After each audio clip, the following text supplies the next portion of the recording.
और बुलेटिन का आगाज करेंगे। केंद्रीय स्वास्थ्य एवं परिवार कल्याण मंत्री जगत प्रकाश नड्डा रायपुर प्रवास के दौरान आज शाम मुख्यमंत्री विष्णुदेव साय एवं वित्त मंत्री ओपी चौधरी के साथ नालंदा परिसर पहुंचे। उन्होंने वहां लाइब्रेरी में विभिन्न प्रतियोगी परीक्षाओं की तैयारी कर रहे युवाओं से संवाद किया।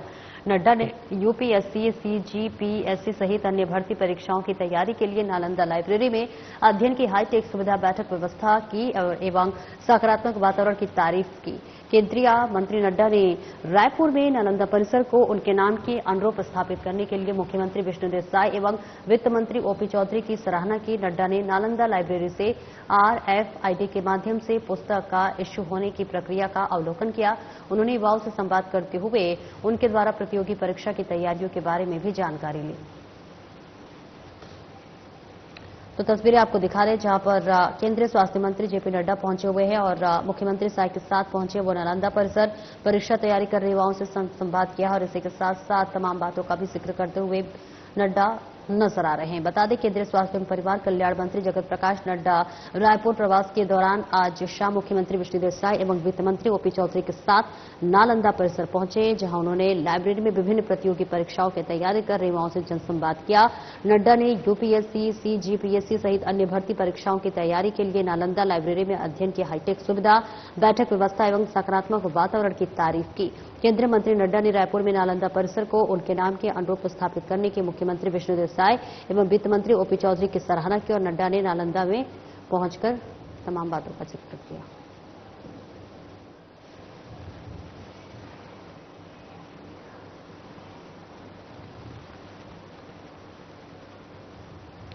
और वहीं मुख्यमंत्री निवास कार्यालय में माओवादी हिंसा से पीड़ित बस्तर के लगभग 55 नागरिकों को आमंत्रित किया गया, जो हाल ही में अपनी व्यथा और समस्याओं को व्यक्त करने दिल्ली गए थे। मुख्यमंत्री विष्णुदेव साय मौसम खराब होने के कारण उड़ान बाधित होने से कार्यक्रम में शामिल नहीं हो पाए। मुख्यमंत्री विष्णुदेव साय की अनुपस्थिति में उनकी धर्मपत्नी कौशल्या देवी साय ने माओवादी हिंसा पीड़ित बस्तर वासियों का स्वागत किया।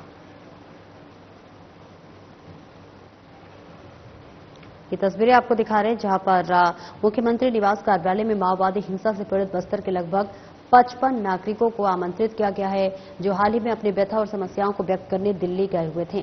मुख्यमंत्री विष्णुदेव साय मौसम खराब होने के कारण उड़ान बाधितों के कार्यक्रम में शामिल नहीं हुए।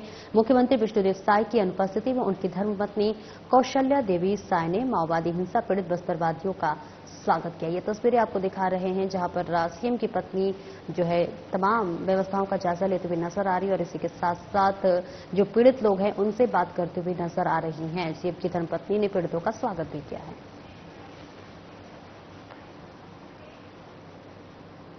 और वहीं छत्तीसगढ़ के किसानों की आमदनी बढ़ाने और उन्हें आत्मनिर्भर बनाने के लिए रायपुर सांसद बृजमोहन अग्रवाल लगातार प्रयासरत हैं। इसी कड़ी में बृजमोहन अग्रवाल ने गुरुवार को नई दिल्ली में आयोजित प्राक्कलन समिति की बैठक में छत्तीसगढ़ में नए कृषि विज्ञान केंद्र खोलने और वन क्षेत्रों वाले जिलों में जैविक एवं प्राकृतिक खेती की बढ़ावा देने का मुद्दा उठाया। बैठक का आयोजन कृषि विज्ञान केंद्रों के माध्यम से जलवायु अनुकूल कृषि, प्राकृतिक और जैविक खेती को प्रोत्साहन विषय कई महत्वपूर्ण मुद्दों पर चर्चा हुई और आगामी कार्य योजना तैयार की गई। इस बैठक का उद्देश्य स्थायी कृषि विकास के लिए एक ठोस आधार तैयार करना था, जिससे किसानों को जलवायु परिवर्तन के प्रति संवेदनशील बनाने और उनकी आजीविका को सुरक्षित रखने में मदद मिल सके।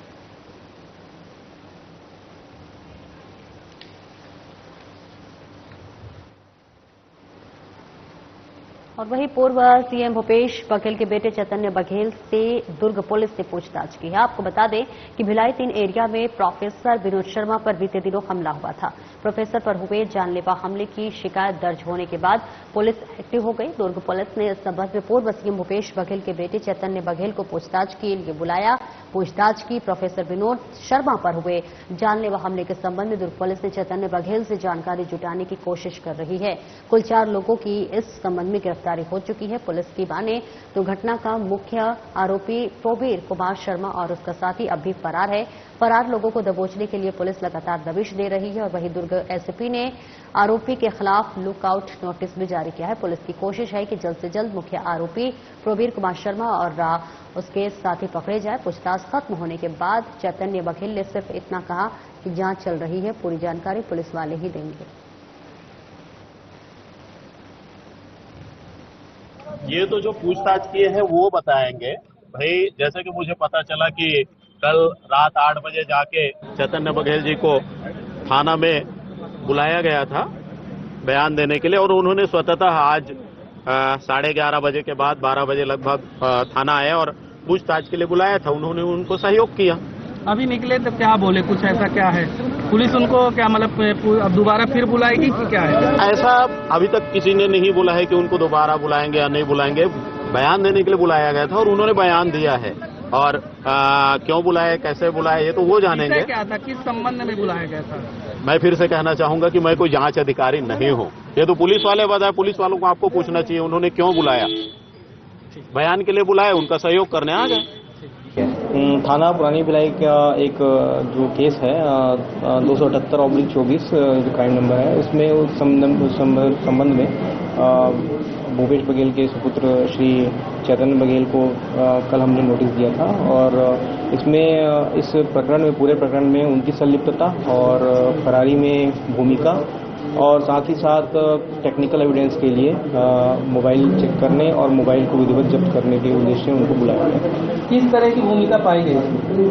देखिए, प्राइमा फेसी अभी उनसे बयान लिया गया है, और बयान के आधार पर हम उसमें आगे की विवेचना रखेंगे। उसके बाद इनकी तरफ से जो मोबाइल जब्त की गई है उसकी हम फोरेंसिक जांच के लिए साइबर लैब में भेजने वाले हैं। जुलाई का मामला है, इसमें जो आरोपी है पकड़े गए, क्या उनसे सीडीआर मिलाने पे क्या चैतन्य बघेल ने उनसे कॉलिंग में बात? देखिए, अभी ये जांच का विषय है, इस विषय में हम अभी किस तरह के सवाल पूछे गए हैं सर? किस तरह के सवाल पूछे गए हैं?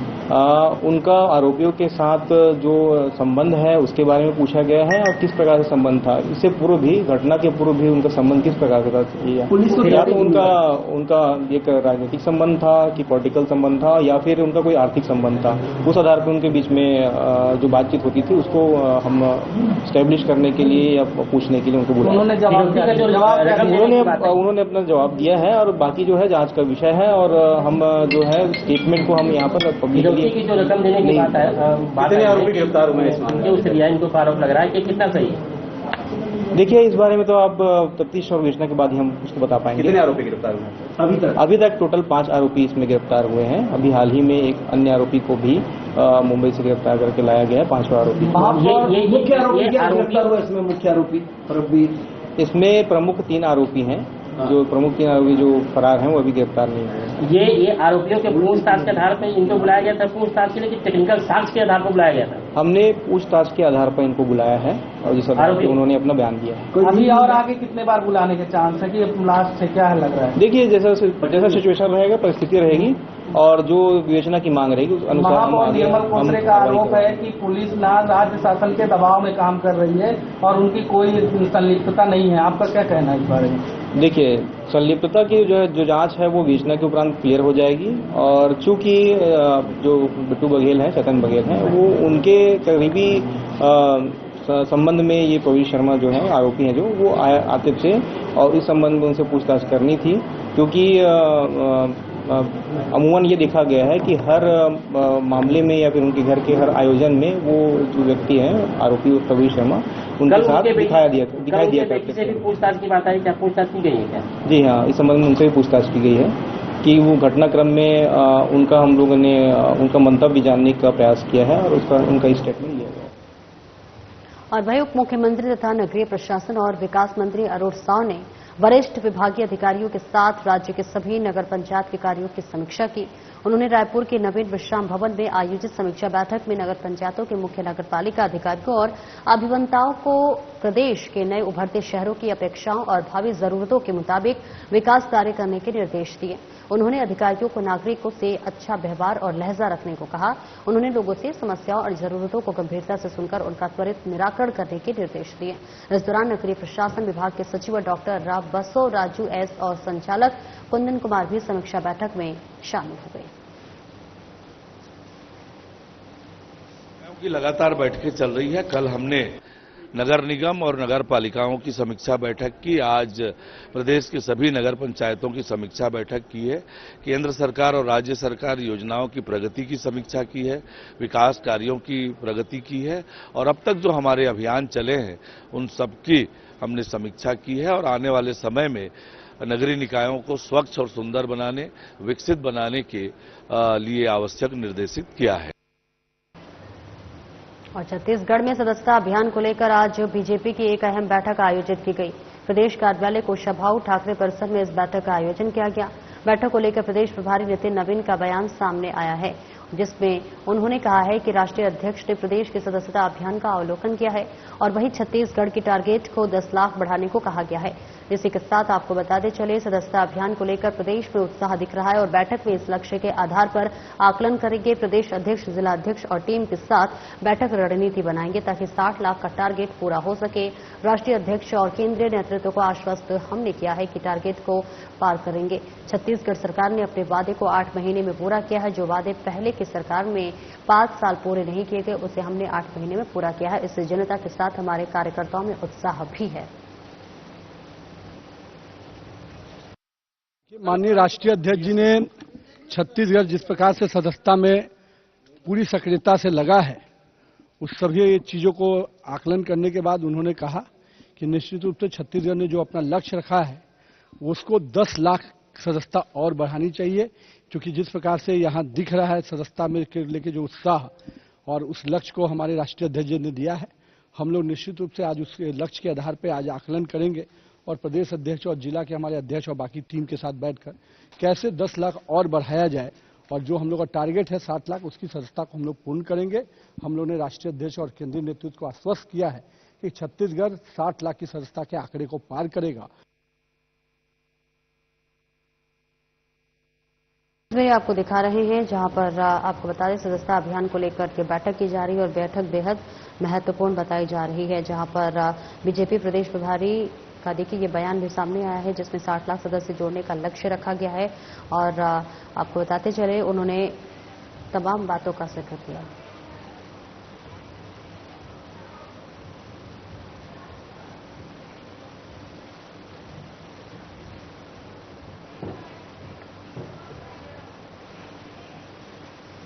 और वहीं बीजेपी प्रदेश प्रभारी नितिन नवीन का बयान सामने आया है जिसमें उन्होंने कहा है कि कांग्रेस न्याय यात्रा निकाल रही है, लेकिन वे भूल गई है कि उन्होंने अपनी सरकार के दौरान कितना भ्रष्टाचार छत्तीसगढ़ में किया, कितने घोटाले छत्तीसगढ़ में किए गए। उन्होंने कांग्रेस सरकार की एक एक कमियों को गिनते हुए कहा कि कांग्रेस को न्याय यात्रा नहीं, माफी यात्रा निकालनी चाहिए।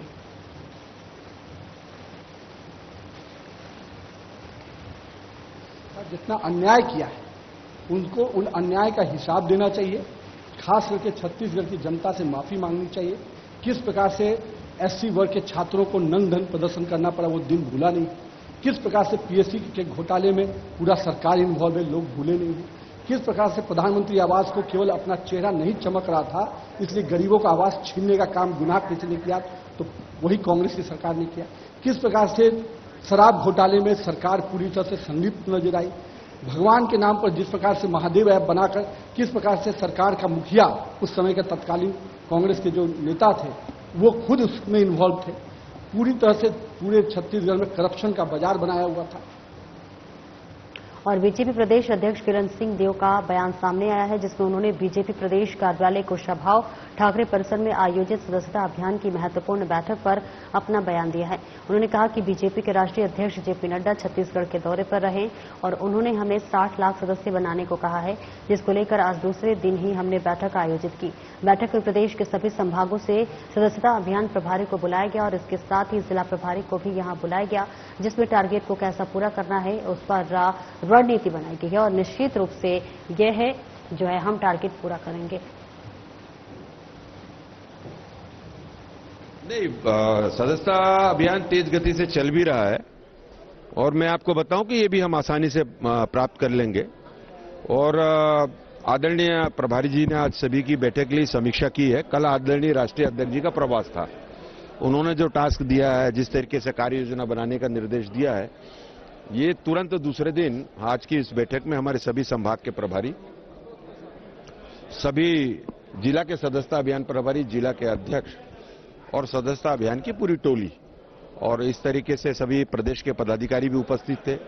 हमारे जो जनप्रतिनिधि हैं, आदरणीय सांसदगण, आदरणीय विधायकगण, हमारे जिला पंचायत के अध्यक्ष, जिला पंचायत के सदस्य और महापौर से लेकर हमारे नीचे तक की जो जनप्रतिनिधियों की टीम है, उनके प्रवास के कार्यक्रम सदस्यता अभियान को लेकर तय किए गए हैं, निश्चित किए गए।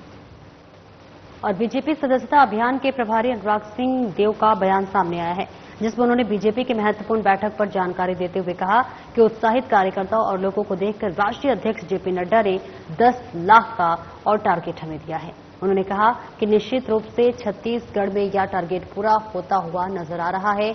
आधे से ज्यादा सदस्य अब तक बन चुके हैं और अब हम इस टारगेट को जरूर पूरा करेंगे।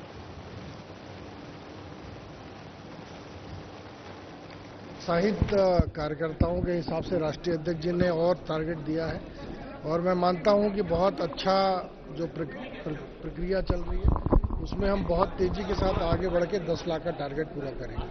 कल राष्ट्रीय अध्यक्ष जी ने हमारे विधायकों को, सांसदों को, सभी को अपना प्रवास का कार्यक्रम बना के प्रवास करने के लिए कहा है और नीचे तक वो जाएं, ये उनका आग्रह है और अधिक से अधिक मेंबर बनाने का काम है।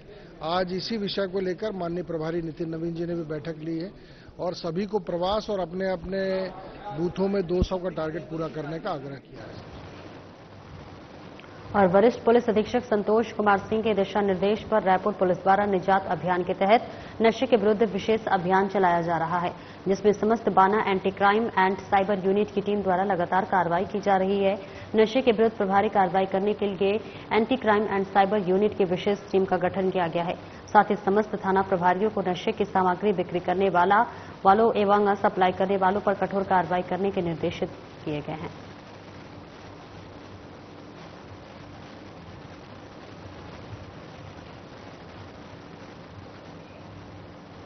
और डेंगू के रोकथाम को लेकर सरकार गंभीर है। वाणिज्य, उद्योग और श्रम मंत्री लखनलाल देवांगन ने कोरबा नगर और पूरे जिले में डेंगू से बचाव और रोकथाम के लिए कलेक्टर को पत्र लिखकर आवश्यक कदम तत्काल उठाने के निर्देश दिए हैं, जिसके बाद से सारे जरूरी कदम उठाए जा रहे हैं।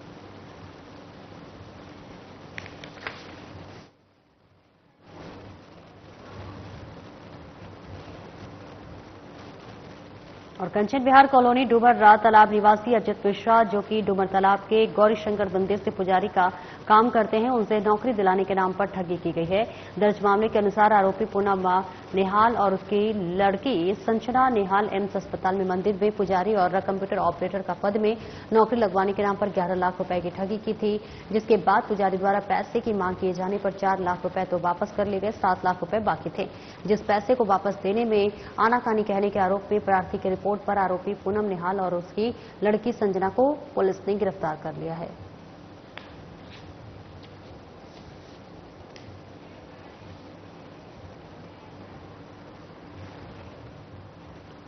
और इस बीच रायपुर पुलिस को बड़ी सफलता हाथ लगी है, जहां चेन स्नैचिंग करने वाले 2 अंतर्राज्यीय आरोपियों को पुलिस ने गिरफ्तार कर लिया है। आपको बता दें कि प्राथमिक कड़ी दर्ज करते हुए चंद घंटे के भीतर ही आरोपियों को पकड़ लिया गया है। वहीं डीसी नगर थाना क्षेत्र के अंतर्गत ये पूरा मामला बताया जा रहा है, जहां पर अलीशा मोटर्स के पास चेन स्नैचिंग की घटना को अंजाम दिया गया था और दोनों आरोपी महाराष्ट्र के बताए जा रहे हैं। आरोपियों के कब्जे से चोरी के सोने की चेन और मंगलसूत्र को भी जब्त किया गया है। साथ ही घटना में प्रयुक्त 2 पहिया वाहन को भी जब्त कर लिया गया है। आपको बताते चले कि जब्त वस्तु का कुल कीमत लगभग 2 लाख रुपए बताई जा रही है।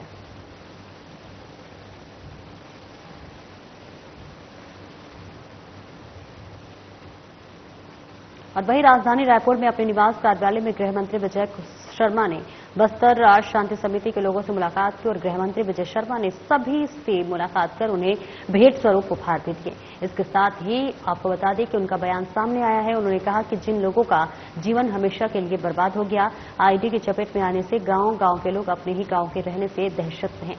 हजारों लोग परमानेंट डिसेबल हो गए हैं, चाहे आईडी ब्लास्ट हो या नक्सलियों के आतंक से। उन्होंने कहा कि जो मानव अधिकार की बात करते हैं, उनके विषय पर कोई चर्चा क्यों नहीं करता, और ये सभी आज एक साथ खड़े हैं और आगे भी बढ़ रहे हैं। नक्सल पीड़ित हैं। नक्सलियों के आईडी ब्लास्ट से जो परमानेंटली डिसेबल्ड हो गए हैं, जो जीवन भर के लिए अपंगता के साथ जीने के लिए मजबूर हो गए, नक्सलियों ने बस्तर के गांव-गांव में विकास के मार्ग पर आईईडी बिछा रखा है और इसी आईईडी में जो आईडी किसी को नहीं पहचानता, ना ही वो आर्म्ड फोर्सेस को ही पहचानता है, ना वो जानवरों को पहचानता है, ना गांव वालों को पहचानता है, न मीडिया कर्मियों को पहचानता है। उस आईडी के ब्लास्ट होने से गांव के लोग अपने गांव में ही दहशत में रहते हैं। अनियंत्रित तौर पर बिना मतलब के ये काम किया जा रहा है और जिसके कारण हजारों लोग परमानेंटली डिसेबल्ड हो गए हैं। किसी का पैर कट गया है, किसी के आंख नहीं दिखती है, किसी का हाथ कट गया है, कोई अन्य ढंग से अपंग हुआ है, चाहे वो आईडी ब्लास्ट हो या नक्सलियों के आक्रमण के कारण हो। ये सारे लोग आज उठकर खड़े हुए हैं और ये कहना चाहते हैं उन लोगों से जो मानवाधिकार की बात करते हैं और आकर के नक्सलवादियों का समर्थन करते हैं, उन लोगों से कि इनके विषय पर चिंता क्यों न की जाए, इनके विषय पर कोई चर्चा क्यों नहीं करता है, बस्तर के इस दर्द को क्यों नहीं समझा जाता है, बस्तर के लोगों के इस परेशानी पर कब चर्चा होगी। और उन लोगों को इस बात का ताकीद होना चाहिए, इस बात का एहसास होना चाहिए कि अगर सरकार, माननीय विष्णुदेव साय जी की सरकार, माननीय अमित शाह जी के संकल्प से बस्तर से और पूरे छत्तीसगढ़ से, पूरे भारत से नक्सलवाद को समाप्त करने के लिए आगे बढ़ रहे हैं, तो उसमें जबरदस्ती का प्रोपेगेंडा खड़ा करके सुरक्षा बलों के मनोबल को तोड़ने का काम नहीं करना चाहिए। क्या हुआ है नक्सलवाद से बस्तर में, ये सब आपके सामने है, चाहे वो विकास के मार्ग पर हो, चाहे वो व्यक्तिगत जीवन के मार्ग पर हो, ये सब कुछ आपके सामने है। मुझे तो बड़ा ही आश्चर्य है, मैं बहुत अभिभूत हूं आज सब आकर के यहां मेरे सरकारी निवास पर भी आए हैं। ये सब तो माननीय राष्ट्रपति महोदया से मिलकर आए हैं, ये तो माननीय केंद्रीय गृह मंत्री जी से मिलकर आए हैं। और मैं आपको ये भी बताना चाहता हूं कि जेएनयू पर भी जाकर के ये लोग आंदोलन करके आए, डीयू में जाकर आंदोलन करके आए, जंतर मंतर में धरना देकर आए। इन लोगों ने समूचे दिल्ली में पूरी दुनिया के प्रेस के सामने अपनी बात रखी है। प्रेस कॉन्फ्रेंस में कोई नेता नहीं खड़ा था, ये लोग स्वयं खड़े होकर के इन्होंने अपनी बात रखी है। और आज दिल्ली अब ये बात समझने लगा है कि बस्तर का दर्द क्या है, क्या दर्द नक्सलियों ने बस्तर को दिया हुआ है, यह अब आज दिल्ली समझने लगा। और बस्तर शांति समिति के लोग दिल्ली में अपनी बात रखकर छत्तीसगढ़ लौटे हैं, लेकिन अब उनकी सुरक्षा को लेकर कई सवाल खड़े हो रहे हैं, क्योंकि ये सभी लोग अब नक्सलियों के निशाने पर भी होंगे। और इसके साथ ही जो पीड़ित लोग हैं उनकी पेंशन मिलने या न मिलने की बात पर गृह मंत्री विजय शर्मा ने कहा कि सीएम के ध्यान में पेंशन को लेकर बात है और कल इस पर भी निर्णय ले लिया जाएगा। इसके साथ ही उन्होंने उनकी सुरक्षा व्यवस्था को लेकर कहा कि सुरक्षात्मक विषय पर चर्चा की गई है। मैंने पहले भी इस पर जानकारी ली थी और ये सभी ऐसे लोग हैं जो पूरी तरह से सुरक्षित हैं। आपको स्कूल के यूनिफॉर्म का पहने हुए उस छात्र का याद होगा जिसकी हत्या नक्सलियों ने की। स्कूल के यूनिफॉर्म में छात्र को आपने देखा है। माने इस तरह की घटनाएं तो अब हो रही हैं, इस तरह के घटनाएं नक्सली कर रहे हैं, जो कि निंदनीय है, बिल्कुल गलत है। जिन भी संस्थाओं ने बस्तर शांति समिति का आयोजन था, बस्तर शांति समिति के लोगों से के इस अभियान से पूर्व भी मैंने पूछा था कि इनके सुरक्षात्मक विषय पर इनकी क्या चिंता है, तो उन्होंने कहा था कि इनके साथ ऐसा कुछ नहीं है, न कुछ हो सकता है और ये पूर्णतः सुरक्षित हैं। ऐसे ही स्थानों से चयन किया गया है, ऐसा उन्होंने बताया था। और वहीं प्रदेश में बढ़ रही लगातार आपराधिक घटनाओं, लगातार बढ़ रहे चाकूबाजी और कई तरह के अपराध राजधानी में सामने आ रहे हैं। बीते कुछ दिनों से अपराध चरम सीमा पर है। इसको लेकर के कांग्रेस के लोग गृह मंत्री से इस्तीफा की भी मांग कर रहे हैं। मामले पर गृह मंत्री विजय शर्मा का बयान सामने आया है। चाकूबाजी की घटना पर उन्होंने कहा कि ये चिंता का विषय है और इस पर अभी और भी काम करने की आवश्यकता है। इसके साथ ही उन्होंने इस्तीफे की मांग पर कहा कि सीएम ने जितना काम किया है उतना काम करेंगे। मैं पूछना चाहता हूं, बीरनपुर में जब मार दिया गया था तो मुख्यमंत्री कौन थे छत्तीसगढ़ के? जब भुवनेश्वर साहू को मारा गया तो मुख्यमंत्री कौन थे? मुख्यमंत्री भूपेश बघेल जी तो जाकर नहीं मिले। वहां पर 10 किलोमीटर में जिनका घर था, मंत्री थे, वो भी जाकर उनसे नहीं मिले, उनके विधायक जाकर नहीं मिले, उनके घर नहीं गए कभी। मैं तो 4 दिन लोहारेडी में रहकर आया हूं, हर घर परिवार से मिलकर आया हूं। जो घटना हुई हो गई, लेकिन उसके बाद सरकार के क्या एक्शन होने चाहिए? कवर्धा में भगवा ध्वज के विषय पर हजारों को पीटा गया, सरे बाजार पीटा गया। और फिलहाल इस बुलेटिन में इतना ही। दीजिए इजाजत, नमस्कार।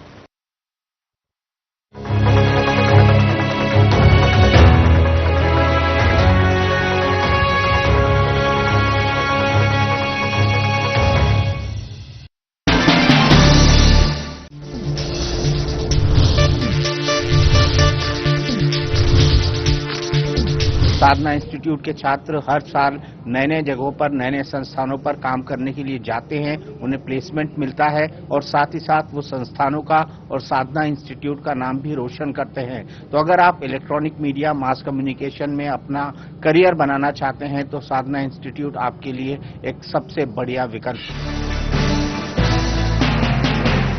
क्या आप खाते पीते तो बहुत है पर आपकी सेहत नहीं बनती? भूख कम लगती है, वजन नहीं बढ़ता?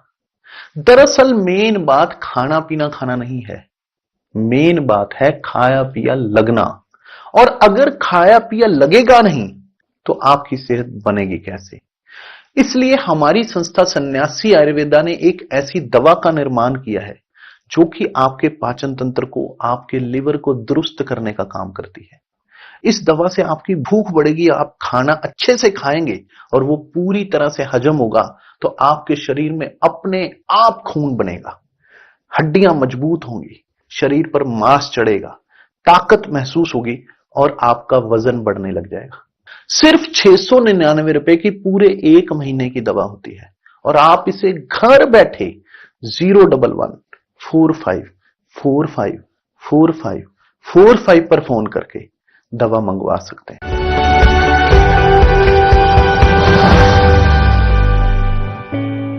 जी हाँ, मैं बात कर रही हूँ रमा रानी जी की। तो चलिए मिलकर उनका स्वागत करते हैं। बहुत बहुत स्वागत है मैम आपका। बहुत बहुत नमस्कार जी, बहुत बहुत नमस्कार।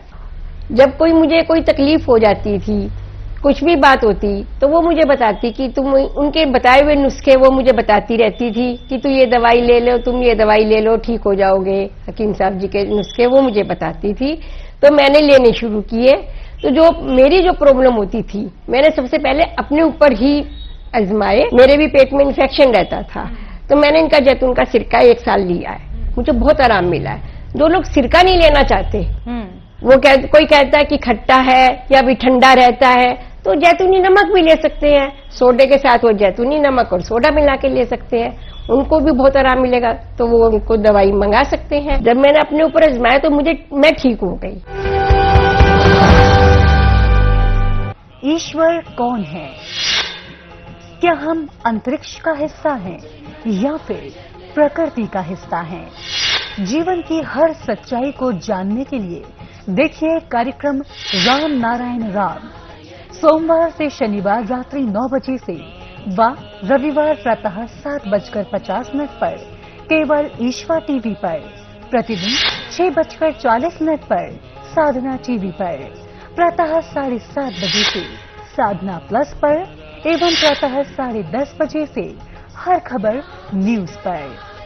अधिकांश लोगों की धारणा है कि आयुर्वेदिक इलाज स्लो और लंबा होता है और गंभीर रोगों को हैंडल नहीं कर सकता, लेकिन जीवा आयुर्वेद ने लोगों की सोच को बदल कर रख दिया है। जीवा आयुर्वेद ने 20 लाख से अधिक पेशेंट्स की पर्सनलाइज्ड चिकित्सा की है और 400 से अधिक स्टाफ आपकी सेवा में अवेलेबल है। यदि आपको लगता है कि आपकी बीमारी ठीक नहीं हो रही है तो एक बार जीवा आयुर्वेद में जरूर कॉल करिए। तो अभी तुरंत 70 42 40 40 40 पर कॉल करिए। मुदीर लेफ्ट ले। हाँ भाई। सत श्री अकाल जी। जी तू जानता ही नहीं? हमारी तो पुरानी फ्रेंडशिप है जी।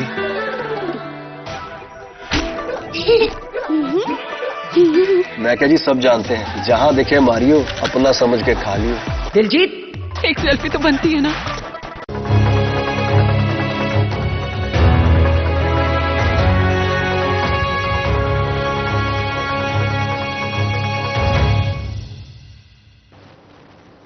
नमस्कार, स्वागत है आपका। मैं हूं आपके साथ सपना दीपक मद्देशिया। बुलेटिन का आगाज करेंगे, लेकिन उससे पहले एक नजर हेडलाइंस पर। केंद्रीय स्वास्थ्य मंत्री जेपी नड्डा पहुंचे रायपुर। सीएम विष्णु देसाई के साथ पहुंचे नालंदा परिसर। परीक्षा तैयारी कर रहे युवाओं से किया संवाद।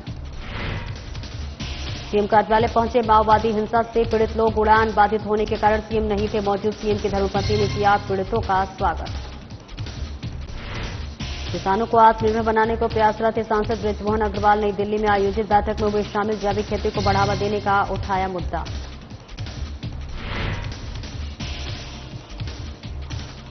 भिलाई में प्रोफेसर विनोद शर्मा पर जानलेवा हमला का मामले को लेकर पूर्व सीएम भूपेश बघेल के पुत्र से की गई पूछताछ। मामले को लेकर जांच जारी। और रायपुर में नशे के विरुद्ध अभियान जारी, anti crime and cyber unit की विशेष टीम का किया गया गठन, लगातार की जा रही है कार्रवाई।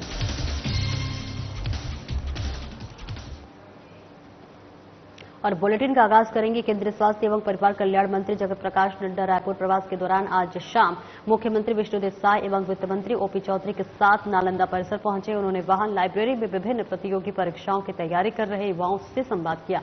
नड्डा ने यूपीएससी, सीजीपीएससी सहित अन्य भर्ती परीक्षाओं की तैयारी के लिए नालंदा लाइब्रेरी में अध्ययन की हाईटेक सुविधा बैठक व्यवस्था की एवं सकारात्मक वातावरण की तारीफ की।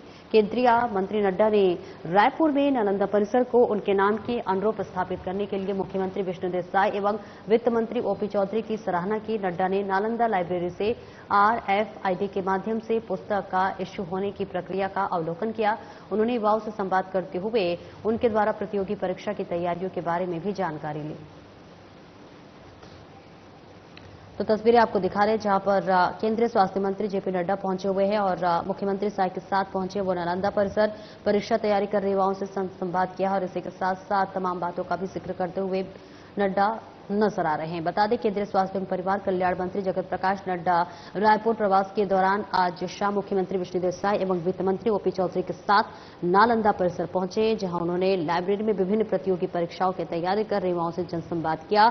नड्डा ने यूपीएससी, सीजीपीएससी सहित अन्य भर्ती परीक्षाओं की तैयारी के लिए नालंदा लाइब्रेरी में अध्ययन की हाईटेक सुविधा, बैठक व्यवस्था एवं सकारात्मक वातावरण की तारीफ की। केंद्रीय मंत्री नड्डा ने रायपुर में नालंदा परिसर को उनके नाम के अनुरूप स्थापित करने की मुख्यमंत्री विष्णुदेव साय एवं वित्त मंत्री ओपी चौधरी की सराहना की और नड्डा ने नालंदा में पहुंचकर तमाम बातों का जिक्र किया।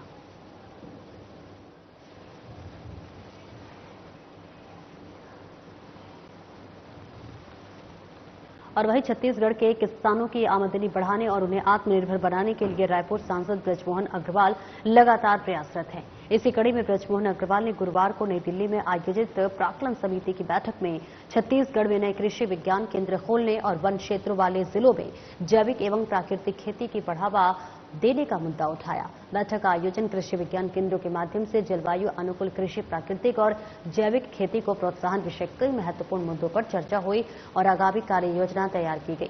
इस बैठक का उद्देश्य स्थायी कृषि विकास के लिए एक ठोस आधार तैयार करना था, जिससे किसानों को जलवायु परिवर्तन के प्रति संवेदनशील बनाने और उनकी आजीविका को सुरक्षित रखने में मदद मिल सके।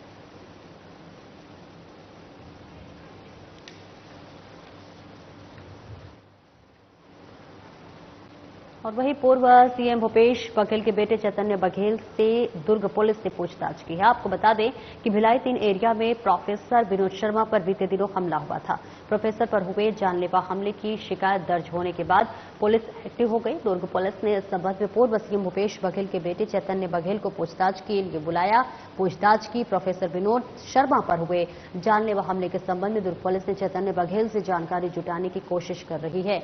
कुल 4 लोगों की इस संबंध में गिरफ्तारी हो चुकी है। पुलिस की माने तो घटना का मुख्य आरोपी प्रवीर कुमार शर्मा और उसका साथी अब भी फरार है। फरार लोगों को दबोचने के लिए पुलिस लगातार दबिश दे रही है और वहीं दुर्ग एसपी ने आरोपी के खिलाफ लुकआउट नोटिस भी जारी किया है। पुलिस की कोशिश है कि जल्द से जल्द मुख्य आरोपी प्रवीर कुमार शर्मा और उसके साथी पकड़े जाए। पूछताछ खत्म होने के बाद चैतन्य बघेल ने सिर्फ इतना कहा कि जांच चल रही है, पूरी जानकारी पुलिस वाले ही देंगे।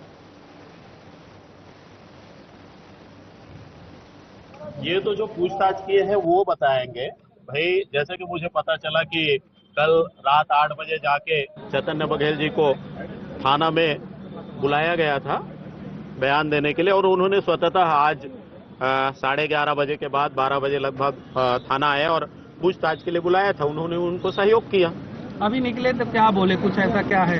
पुलिस उनको क्या मतलब अब दोबारा फिर बुलाएगी कि क्या है? ऐसा अभी तक किसी ने नहीं बोला है कि उनको दोबारा बुलाएंगे या नहीं बुलाएंगे। बयान देने के लिए बुलाया गया था और उन्होंने बयान दिया है और क्यों बुलाया, कैसे बुलाया, ये तो वो जानेंगे। क्या था, किस संबंध में बुलाया गया था? मैं फिर से कहना चाहूंगा कि मैं कोई जांच अधिकारी नहीं हूँ। ये तो पुलिस वाले बताए, पुलिस वालों को आपको पूछना चाहिए उन्होंने क्यों बुलाया। बयान के लिए बुलाया, उनका सहयोग करने आ गए। थाना पुरानी भिलाई का एक जो केस है 278/24 जो क्राइम नंबर है, उसमें उस संबंध में भूपेश बघेल के सुपुत्र श्री चैतन्य बघेल को कल हमने नोटिस दिया था और इसमें इस प्रकरण में, पूरे प्रकरण में उनकी संलिप्तता और फरारी में भूमिका और साथ ही साथ टेक्निकल एविडेंस के लिए मोबाइल चेक करने और मोबाइल को विधिवत जब्त करने के उद्देश्य से उनको बुलाया गया।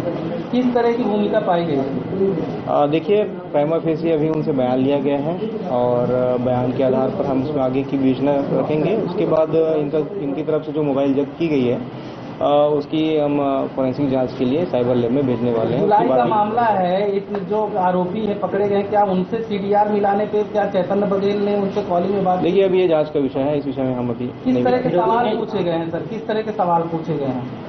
उनका आरोपियों के साथ जो संबंध है उसके बारे में पूछा गया है और किस प्रकार से संबंध था, इससे पूर्व भी, घटना के पूर्व भी उनका संबंध किस प्रकार से था, या तो उनका एक राजनीतिक संबंध था कि पॉलिटिकल संबंध था या फिर उनका कोई आर्थिक संबंध था। उस आधार पर उनके बीच में जो बातचीत होती थी उसको हम स्टैब्लिश करने के लिए या पूछने के लिए उनको बुलाया। उन्होंने अपना जवाब दिया है और बाकी जो है जांच का विषय है और हम जो है स्टेटमेंट को हम यहाँ पर पब्लिक की जो रकम देने की बात है, कितने आरोपी गिरफ्तार हुए हैं उस रिया, इनको आरोप लग रहा है कि कितना सही है? देखिए, इस बारे में तो आप तफ्तीश और विवेचना के बाद ही हम उसको बता पाएंगे। कितने आरोपी गिरफ्तार हुए अभी तक टोटल 5 आरोपी इसमें गिरफ्तार हुए हैं। अभी हाल ही में एक अन्य आरोपी को भी मुंबई से गिरफ्तार करके लाया गया है, 5वां आरोपी। मुख्य आरोपी क्या गिरफ्तार हुआ इसमें? मुख्य आरोपी इसमें प्रमुख 3 आरोपी हैं। जो प्रमुख 3 आरोपी जो फरार हैं वो अभी गिरफ्तार नहीं हुए। ये आरोपियों के पूछताछ के आधार पर इनको बुलाया गया था पूछताछ के लिए कि टेक्निकल साक्ष्य के आधार पर बुलाया गया था? हमने पूछताछ के आधार पर इनको बुलाया है और जिस आधार पर उन्होंने अपना बयान दिया है। अभी और आगे कितने बार बुलाने के चांस है कि लास्ट से क्या लग रहा है? देखिए, जैसा सिचुएशन रहेगा, परिस्थिति रहेगी और जो विवेचना की मांग रहेगी उस अनुसार महापौर निर्मल खोसले का आरोप है कि पुलिस ना राज्य शासन के दबाव में काम कर रही है और उनकी कोई संलिप्तता नहीं है। आपका क्या कहना है इस बारे में? देखिए, संलिप्तता की जो जांच है वो विवेचना के उपरांत क्लियर हो जाएगी और चूंकि जो बिट्टू बघेल हैं, चेतन बघेल हैं, वो उनके करीबी संबंध में ये प्रवीण शर्मा जो है आरोपी हैं, जो वो आते थे और इस संबंध में उनसे पूछताछ करनी थी, क्योंकि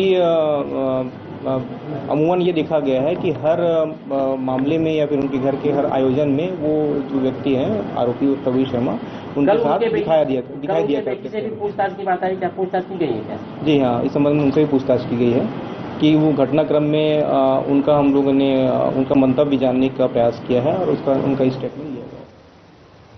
और वही उप मुख्यमंत्री तथा नगरीय प्रशासन और विकास मंत्री अरुण साव ने वरिष्ठ विभागीय अधिकारियों के साथ राज्य के सभी नगर पंचायत के कार्यों की समीक्षा की। उन्होंने रायपुर के नवीन विश्राम भवन में आयोजित समीक्षा बैठक में नगर पंचायतों के मुख्य नगरपालिका अधिकारियों और अभियंताओं को प्रदेश के नए उभरते शहरों की अपेक्षाओं और भावी जरूरतों के मुताबिक विकास कार्य करने के निर्देश दिए। उन्होंने अधिकारियों को नागरिकों से अच्छा व्यवहार और लहजा रखने को कहा।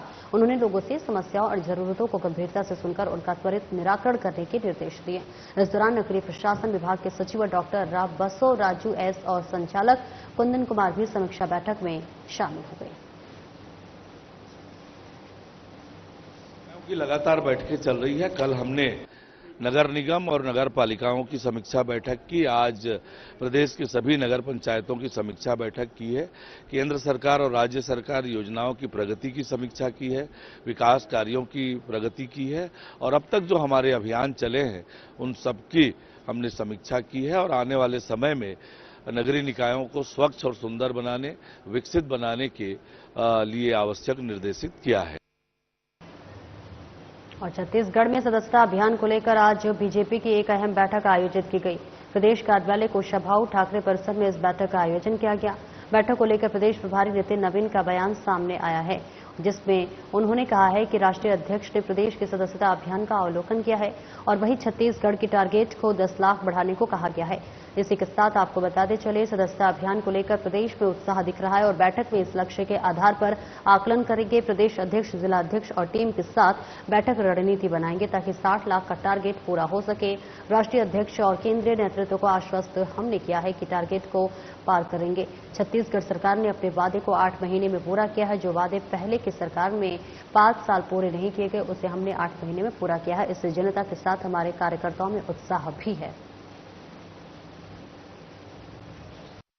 माननीय राष्ट्रीय अध्यक्ष जी ने छत्तीसगढ़ जिस प्रकार से सदस्यता में पूरी सक्रियता से लगा है, उस सभी चीजों को आकलन करने के बाद उन्होंने कहा कि निश्चित रूप से छत्तीसगढ़ ने जो अपना लक्ष्य रखा है उसको 10 लाख सदस्यता और बढ़ानी चाहिए, क्योंकि जिस प्रकार से यहाँ दिख रहा है सदस्यता में लेके जो उत्साह और उस लक्ष्य को हमारे राष्ट्रीय अध्यक्ष जी ने दिया है, हम लोग निश्चित रूप से आज उस लक्ष्य के आधार पर आज आकलन करेंगे और प्रदेश अध्यक्ष और जिला के हमारे अध्यक्ष और बाकी टीम के साथ बैठकर कैसे 10 लाख और बढ़ाया जाए और जो हम लोग का टारगेट है 7 लाख उसकी सदस्यता को हम लोग पूर्ण करेंगे। हम लोग ने राष्ट्रीय अध्यक्ष और केंद्रीय नेतृत्व को आश्वस्त किया है कि छत्तीसगढ़ 60 लाख की सदस्यता के आंकड़े को पार करेगा। आपको दिखा रहे और वहीं बीजेपी प्रदेश प्रभारी नितिन नवीन का बयान सामने आया है, जिसमें उन्होंने कहा है कि कांग्रेस न्याय यात्रा निकाल रही है, लेकिन वे भूल गई है कि उन्होंने अपनी सरकार के दौरान कितना भ्रष्टाचार छत्तीसगढ़ में किया, कितने घोटाले छत्तीसगढ़ में किए गए। उन्होंने कांग्रेस सरकार की एक एक कमियों को गिनते हुए कहा कि कांग्रेस को न्याय यात्रा नहीं, माफी यात्रा निकालनी चाहिए।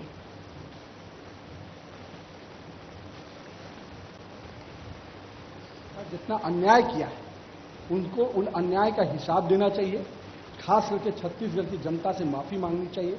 किस प्रकार से एससी वर्ग के छात्रों को नंग धन प्रदर्शन करना पड़ा वो दिन भूला नहीं, किस प्रकार से पीएससी के घोटाले में पूरा सरकार इन्वॉल्व है, लोग भूले नहीं, किस प्रकार से प्रधानमंत्री आवास को केवल अपना चेहरा नहीं चमक रहा था इसलिए गरीबों का आवास छीनने का काम गुनाह किसी ने किया तो वही कांग्रेस की सरकार ने किया, किस प्रकार से शराब घोटाले में सरकार पूरी तरह से संलिप्त नजर आई, भगवान के नाम पर जिस प्रकार से महादेव ऐप बनाकर किस प्रकार से सरकार का मुखिया उस समय के तत्कालीन कांग्रेस के जो नेता थे वो खुद उसमें इन्वॉल्व थे, पूरी तरह से पूरे छत्तीसगढ़ में करप्शन का बाजार बनाया हुआ था। और बीजेपी प्रदेश अध्यक्ष किरण सिंह देव का बयान सामने आया है, जिसमें उन्होंने बीजेपी प्रदेश कार्यालय कुशाभाव ठाकरे परिसर में आयोजित सदस्यता अभियान की महत्वपूर्ण बैठक पर अपना बयान दिया है। उन्होंने कहा कि बीजेपी के राष्ट्रीय अध्यक्ष जेपी नड्डा छत्तीसगढ़ के दौरे पर रहे और उन्होंने हमें 60 लाख सदस्य बनाने को कहा है, जिसको लेकर आज दूसरे दिन ही हमने बैठक आयोजित की। बैठक में प्रदेश के सभी संभागों से सदस्यता अभियान प्रभारी को बुलाया गया और इसके साथ ही जिला प्रभारी को भी यहां बुलाया गया, जिसमें टारगेट को कैसा पूरा करना है उस पर रणनीति बनाई गई है और निश्चित रूप से यह है जो है हम टारगेट पूरा करेंगे।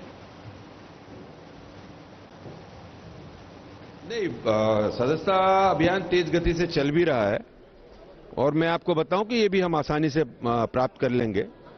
और आदरणीय प्रभारी जी ने आज सभी की बैठक के लिए समीक्षा की है। कल आदरणीय राष्ट्रीय अध्यक्ष जी का प्रवास था, उन्होंने जो टास्क दिया है, जिस तरीके से कार्य योजना बनाने का निर्देश दिया है, ये तुरंत दूसरे दिन आज की इस बैठक में हमारे सभी संभाग के प्रभारी, सभी जिला के सदस्यता अभियान प्रभारी, जिला के अध्यक्ष और सदस्यता अभियान की पूरी टोली और इस तरीके से सभी प्रदेश के पदाधिकारी भी उपस्थित थे। हमारे जो जनप्रतिनिधि हैं, आदरणीय सांसदगण, आदरणीय विधायकगण, हमारे जिला पंचायत के अध्यक्ष, जिला पंचायत के सदस्य और महापौर से लेकर हमारे नीचे तक की जो जनप्रतिनिधियों की टीम है, उनके प्रवास के कार्यक्रम सदस्यता अभियान को लेकर तय किए गए हैं, निश्चित किए गए।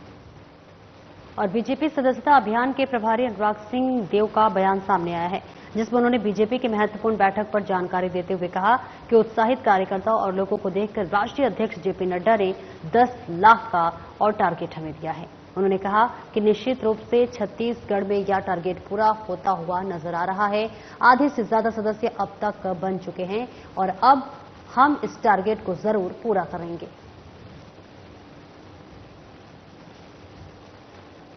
साहित्य कार्यकर्ताओं के हिसाब से राष्ट्रीय अध्यक्ष जी ने और टारगेट दिया है और मैं मानता हूं कि बहुत अच्छा जो प्रक्रिया चल रही है उसमें हम बहुत तेजी के साथ आगे बढ़ के 10 लाख का टारगेट पूरा करेंगे। कल राष्ट्रीय अध्यक्ष जी ने हमारे विधायकों को, सांसदों को, सभी को अपना प्रवास का कार्यक्रम बना के प्रवास करने के लिए कहा है और नीचे तक वो जाए, ये उनका आग्रह है और अधिक से अधिक मेंबर बनाने का काम है।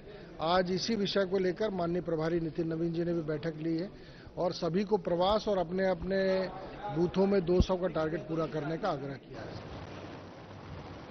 और वरिष्ठ पुलिस अधीक्षक संतोष कुमार सिंह के दिशा निर्देश पर रायपुर पुलिस द्वारा निजात अभियान के तहत नशे के विरुद्ध विशेष अभियान चलाया जा रहा है, जिसमें समस्त बाना anti crime and cyber unit की टीम द्वारा लगातार कार्रवाई की जा रही है।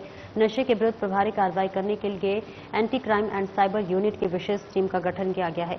साथ ही समस्त थाना प्रभारियों को नशे की सामग्री बिक्री करने वालों एवं सप्लाई करने वालों पर कठोर कार्रवाई करने के निर्देशित किए गए हैं।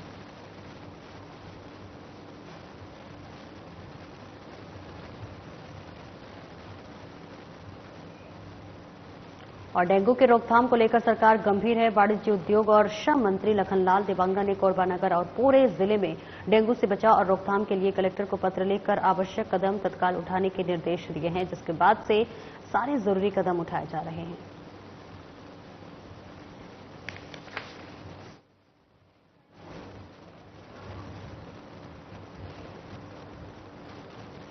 और कंचन विहार कॉलोनी डूमर रात तालाब निवासी अजित मिश्रा, जो कि डूमर तालाब के गौरी शंकर मंदिर से पुजारी का काम करते हैं, उनसे नौकरी दिलाने के नाम पर ठगी की गई है।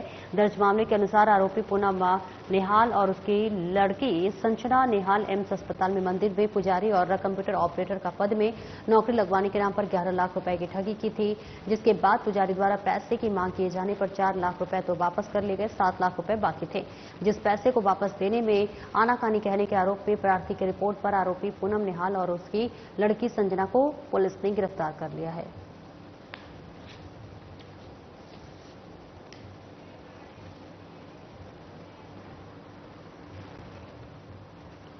और इस बीच रायपुर पुलिस को बड़ी सफलता हाथ लगी है, जहां चेन स्नैचिंग करने वाले 2 अंतर्राज्यीय आरोपियों को पुलिस ने गिरफ्तार कर लिया है। आपको बता दें कि प्राथमिक कड़ी दर्ज करते हुए चंद घंटे के भीतर ही आरोपियों को पकड़ लिया गया है। वहीं डीसी नगर थाना क्षेत्र के अंतर्गत ये पूरा मामला बताया जा रहा है, जहां पर अलीशा मोटर्स के पास चेन स्नैचिंग की घटना को अंजाम दिया गया था और दोनों आरोपी महाराष्ट्र के बताए जा रहे हैं। आरोपियों के कब्जे से चोरी के सोने की चेन और मंगलसूत्र को भी जब्त किया गया है। साथ ही घटना में प्रयुक्त 2 पहिया वाहन को भी जब्त कर लिया गया है। आपको बताते चले कि जब्त वस्तु का कुल कीमत लगभग 2 लाख रुपए बताई जा रही है।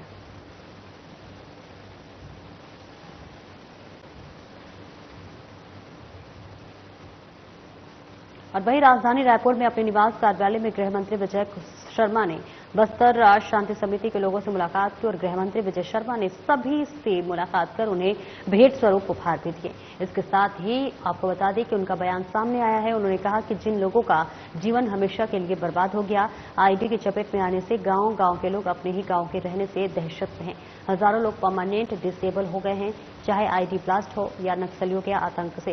उन्होंने कहा कि जो मानव अधिकार की बात करते हैं, उनके विषय पर कोई चर्चा क्यों नहीं करता, और ये सभी आज एक साथ खड़े हैं और आगे भी बढ़ रहे हैं। नक्सल पीड़ित हैं।